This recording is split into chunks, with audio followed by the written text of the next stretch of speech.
Good morning, Ian Crouch with your 8:30 Hunter News update. A man is recovering in the John Hunter Hospital after crashing his car into a house at Sawyers Gully early today.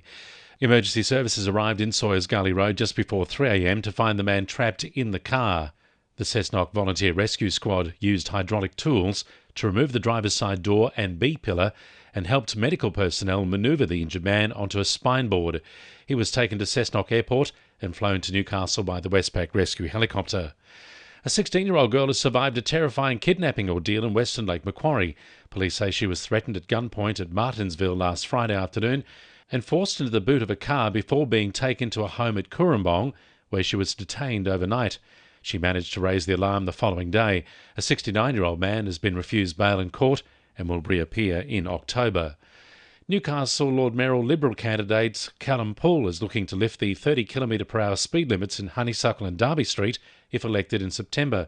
Due to local residents and motorists finding it difficult to maintain the low speed, he will meet with the Minister for Regional Transport and Roads to return the zones to their original limits.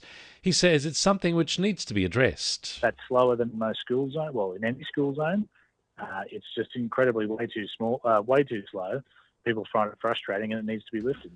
Tenders for the first batch of preschools to be built under a state government program are going out next month, with several earmarked for the Hunter. 85 tenders will be going out to the construction industry by the end of the year. The program is worth $470 million. 11 new preschools will be co-located with local primary schools. 7 of them are earmarked for schools around the Cessnock area. Work is underway on a new Melville Ford Bridge near Maitland. The new concrete span will be 7 metres higher than the previous timber bridge and will have dual lanes. More importantly, it means local residents will be able to access their homes during minor flood events. The $8.2 million project is due to be open to the public by mid-next year. Singleton sports clubs have the chance to apply for a share of funding as part of a council-run program. The first round of applications are open for a share of $66,000 through the Singleton Sports Grants program. Acting Infrastructure and Planning Director Katie Hardy says it's a key focus. So it's very much aimed at improving facilities or delivering programs through our sports organisations, and that's really a focus on upgrading sport and recreation facilities. The first round of applications are open till September 15. The second round opens on February 24 next year. 2NURFM Sport. Knights fullback Kalen Ponga believes the team understands their role in the lead-up for Sunday's clash with the Titans. After keeping their finals hopes alive over South, Ponga says the team leaders have been a big factor in this charge. Obviously, we know what's ahead of us, we know what we need to do, and I think, it's good to see, leaders, stepping up and performing. Newcastle para-triathlete Lauren Parker is eyeing gold at the Paris Games despite setbacks in her preparation. Parker's bike lost its bolts, resulting in a crash earlier this year, which has changed her style on land and in the water.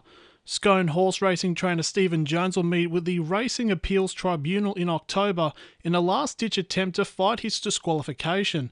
Jones is fighting a 20-month suspension on grounds of illegal race day treatments in 2022. And New Lambton have announced former A-League coach John Paul Demarani to become the Golden Eagles' new head of men's football. That's sport. I'm Jessie Dennett. And the winning numbers in Monday Lotto are 5, 25, 26, 32, 38 and 45, and the supplementaries are 2 and 8. And now you're up to date with the latest 2NURFM Hunter News.